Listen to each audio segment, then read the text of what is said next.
Capitalism running social programs does not exist. It conflicts with the very definition of capitalism. Capitalism, by definition, is a free market economic system in which control of trade and commerce is governed by private owners for profit.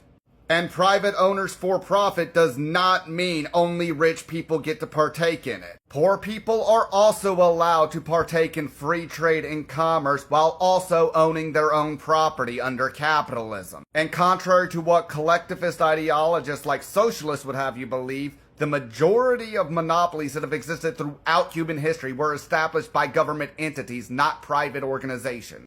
For example, the East India Company was granted a monopoly by Queen Victoria of England. And while socialists try to argue in general that colonialism is a product of capitalism, it isn't. It is a product of mercantilism. And the fact that socialists always try to tie other economic systems' failures to capitalism shows that they cannot win an argument without misrepresenting what capitalism actually is. Instead, they rather place their competition with capitalism as a false dichotomy, despite the fact there have been multiple forms of economics throughout the history of the human race.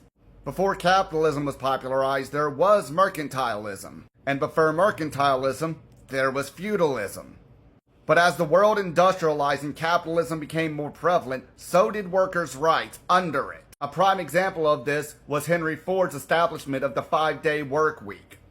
By paying his employees a fair wage while also giving them more free time, more people wanted to work for him, and thus driving up the competition and demand in other sectors. This in turn forced other businesses to take on this new 5-day work week while giving their employees the weekend off. And while many in this generation like to complain about that, that is because we are blinded by the privileges of our time. While if we look at more socialist nations like the Soviet Union, quitting your job was treated as a crime. Calling in sick was treated as a crime.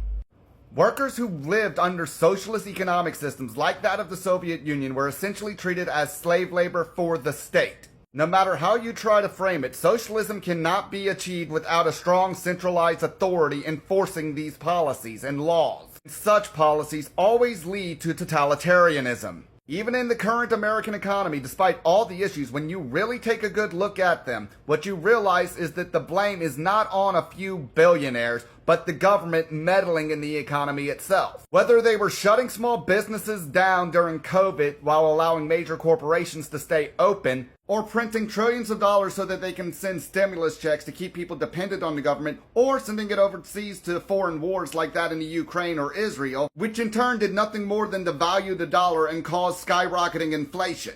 Just about every problem we are seeing with the economy right now is traced back to the government's mismanagement of it, not free enterprise and capitalism. For those sitting on the fence, I want to leave you with this parting piece of wisdom. When you actually take the time to listen to socialists, what you will realize is that they hate rich people more than they wish to help poor people.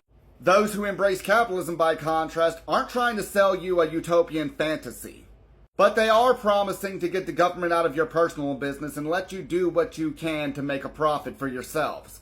No matter what Marxists and socialists will tell you, capitalism is not just for the rich. It's for everybody. And no matter how you feel about rich people, they've existed in pretty much every civilization that has ever existed. They're not going anywhere. They will always exist, even in socialist countries like the Soviet Union or in China. A nation's wealth should not be determined by how many or how few rich people they have living among them, but how well their middle and lower classes live compared to the rest of the world around them.